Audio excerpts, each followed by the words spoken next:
ఉన్న బంగారాన్ని విడిపించి ఆ రోజు ఆన్లైన్ రేటుకే మేము కొంటాం. Sharma gold company.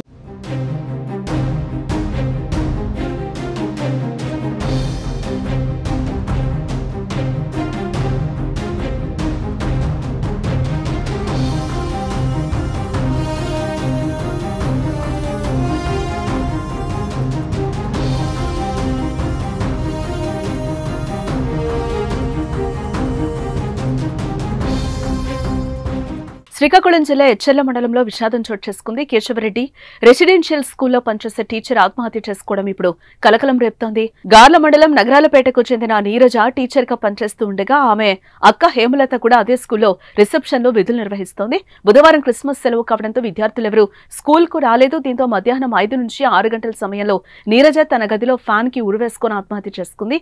చెల్లి గదికి అక్క వెళ్లి చూడగా ఆమె ఫ్యాన్ కి వేలాడుతూ ఉండడంతో రోధిస్తూ యాజమాన్యానికి తెలియజేసింది. అయితే వారు విషయాన్ని బయటకు రాకుండా మృతదేహాన్ని రాత్రికి రాత్రి రహస్యంగా నీరజ స్వగ్రామానికి తరలించారు. దీంతో నీరజ మృతిపై కుటుంబ సభ్యులు అనుమానం వ్యక్తం చేస్తూ గురువారం ఆందోళనకు దిగారు. ఆసుపత్రితో పాటు స్కూల్ వద్ద ధర్నా చేయడంతో విషయం వెలుగులోకి వచ్చింది. దీంతో పోలీసులు కేసు నమోదు చేసి దర్యాప్తు చేస్తున్నారు. నీరజ మృతిపై స్కూల్ యాజమాన్యం ఎందుకు గోప్యత పాటించింది, ఆమె ఆత్మహత్యకు కారణమేంటి అనే విషయాలపై దర్యాప్తు చేస్తున్నారు.